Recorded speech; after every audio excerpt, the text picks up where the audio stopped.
Hello, everyone. So, before I begin my presentation today, I want all of you to imagine one situation.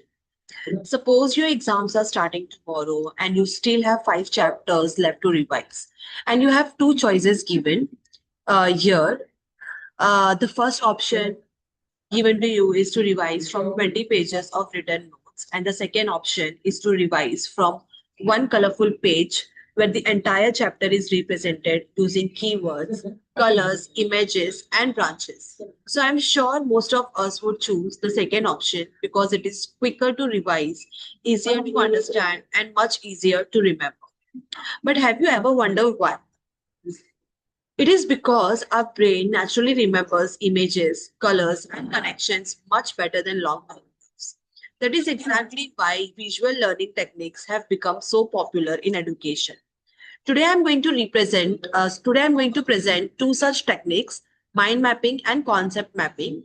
Although both organize information visually, they are used for different purposes.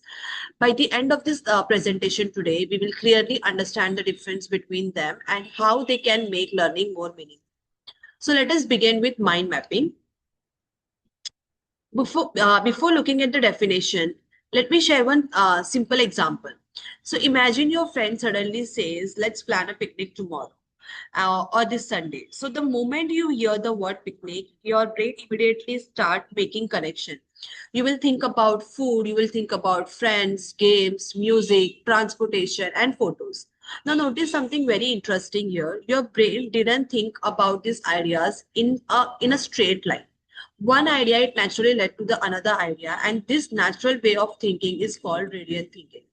And it was observed by Tony Buzan, the father of mind mapping. He believed that our brain does not think in but in associations. Therefore, he introduced mind mapping, which is a powerful graphic technique that provides a universal key to unlock the potential of the brain. In a mind map, we place one central idea in the middle and then expand it to different branches representing related ideas. So, this makes information easy to organize, understand, and remember. Now that we know what a mind map is, the next question is how do we create an effective mind map? So this slide it summarizes the important laws and also shows why mind maps they are so effective. So first, let us understand each branch one by one. The first branch is of laws.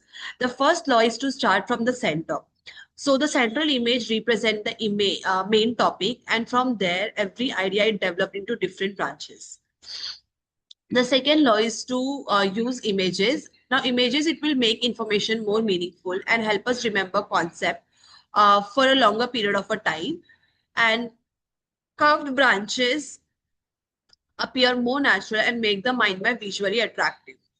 The final law is to write one word per line. A single keyword stimulates our thinking and allow us to create many different associations without making the map crowded. The second branch are of benefits. So if we follow these laws, mind mapping offer many benefits. It encourages creativity because ideas can expand freely. It improves memory by using colors, images, and keywords. And it also helps in planning, whether we are organizing a lesson, preparing a project, or planning an event. It is also an excellent tool for note taking because one page can summarize an entire chapter for you. The third branch is of structure. So the structure of the mind map is based on four important characteristics. It is radiant because every branch spread outward from one central idea. It is associative because related ideas remain connected. It is organic because the structure developed naturally instead of following rigid paragraph. And finally, it is hierarchical because main ideas branch into smaller and more detailed ideas. The fourth branch is of practice. Fine, let us see where we actually use mind maps. So they are widely used in classrooms for teaching and learning. For teaching and learning process, they are also useful for brainstorming, where many ideas are generated quickly. Students use them during revision, especially before examinations. They also improve concept clarity because students can easily understand the relationship between different ideas. So these laws not only guide us in creating a mind map, but also explain why mind mapping has become such an effective learning strategy.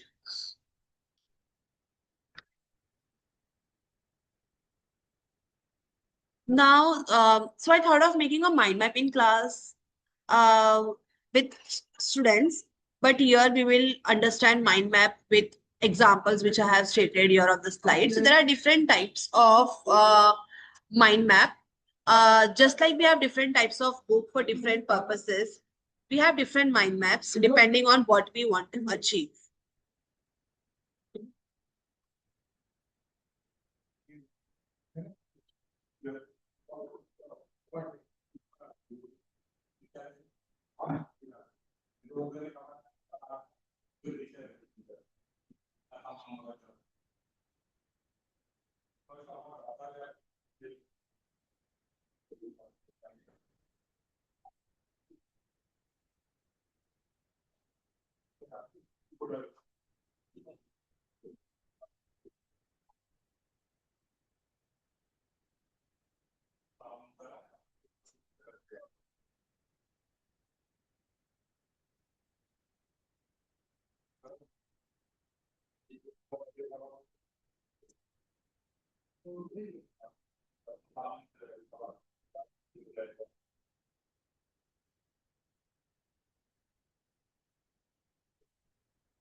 So the first type is called the library mind map. And as the name suggests, think of a library. A library contains a large amount of information, but everything is organized systematically so that we can easily find what we need.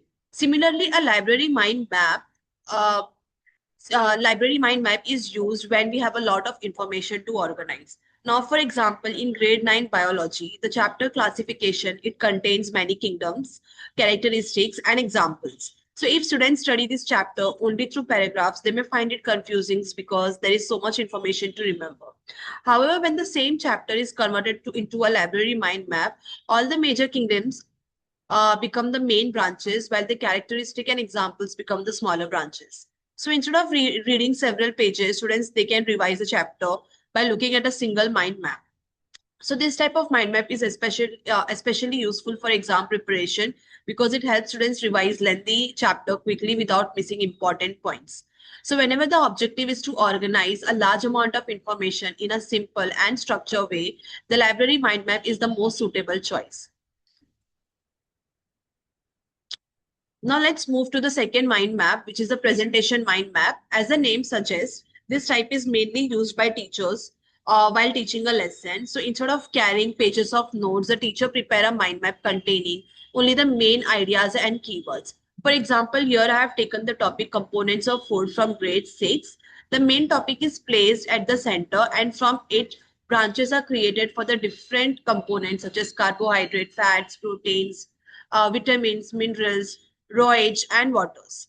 As teacher, I simply follow these branches and explain each component one by one without referring to lengthy notes. So this keeps the lesson organized, helps maintain the flow of the teaching, and also makes it easier for students to understand and remember the topic. Therefore, a presentation mind map acts as a simple teaching guide for effective classroom instruction. Now let's move to the third type, which is the sequential flow mind map. So this type is used to explain a process that takes place in a particular sequence where one stage it naturally leads to the next. So the example shown here is the life cycle of the silk moth. As we can see, the process begins with the egg which hatches into a larva or caterpillar. The caterpillar then feeds on mulberry leaves and grows before forming a pupa inside a cocoon. Finally, the adult silk moth emerges from the cocoon and the life cycle begins again.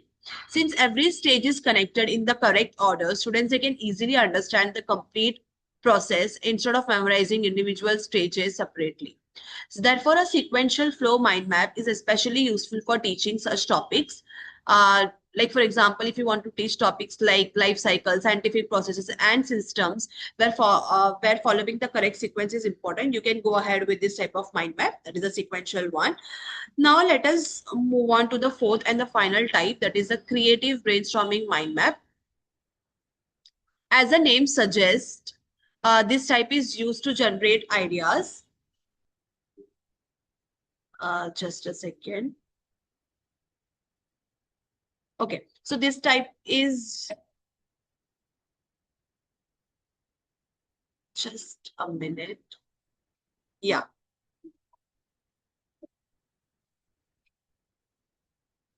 So, as the name suggests, basically this type of map is used to generate ideas and encourage creative thinking. The example shown here is saving our Earth. The main topic is placed at the center, and just give me a minute.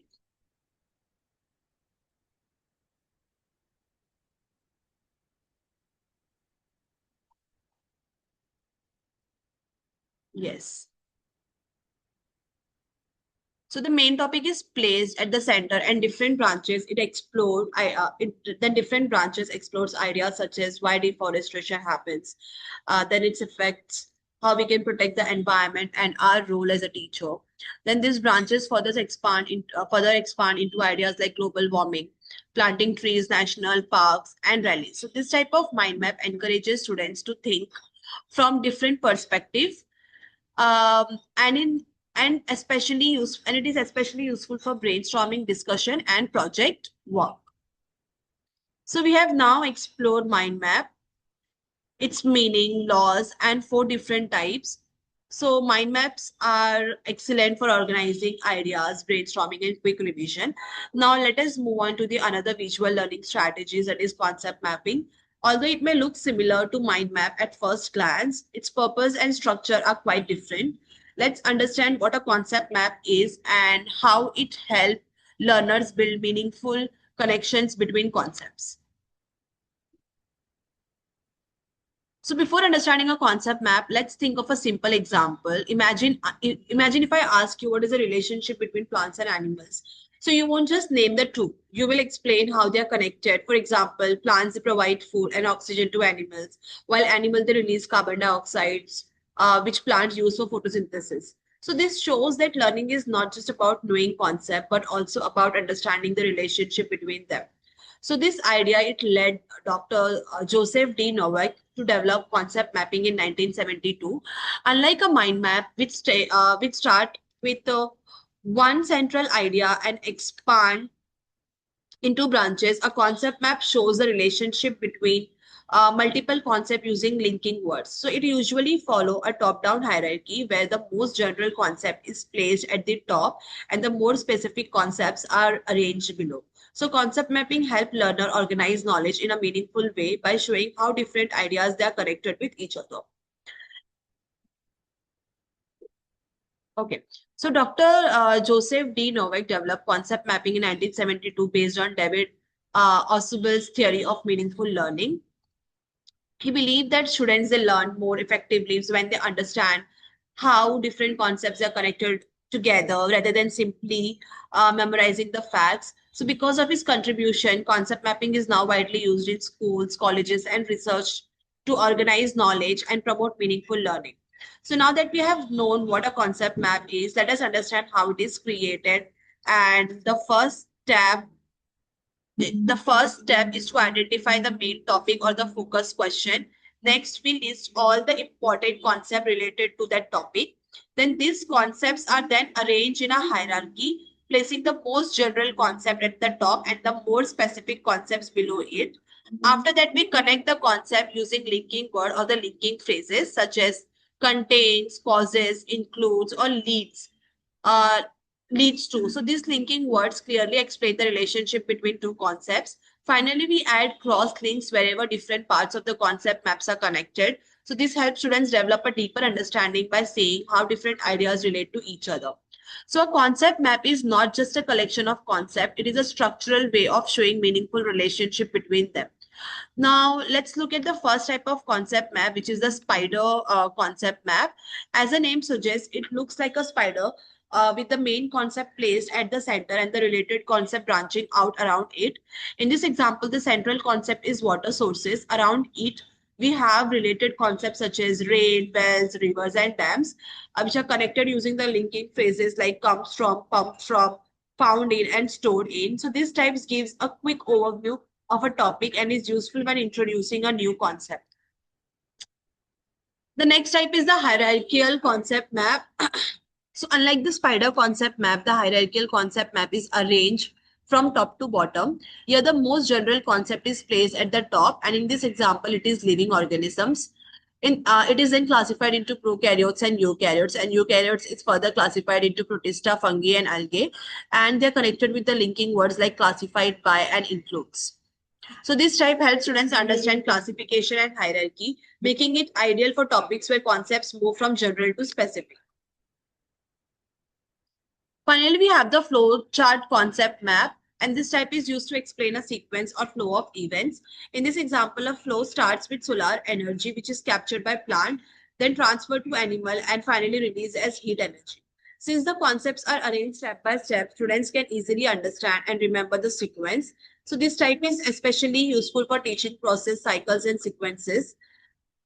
Now that we have understood the different types of concept map, let's compare mind mapping and concept mapping together. So the structure of the concept map is hierarchical and it is network. Uh, Whereas the mind map, in the mind map, it is in a radiant structure. The next is primary use. So the concept mapping is used to understand the relationship and the system, whereas the mind mapping uh, is used for the quick notes and brainstorming purpose. Then the connections in concept map labeled explicit relationships are shown, and two things are connected together with the linking word, whereas in mind map, there are branches which further divide the topic or which further divide the idea. It is best used for science. This concept map is best used for science, research, and complex analysis, whereas mind map is used for brainstorming, planning, and creativity.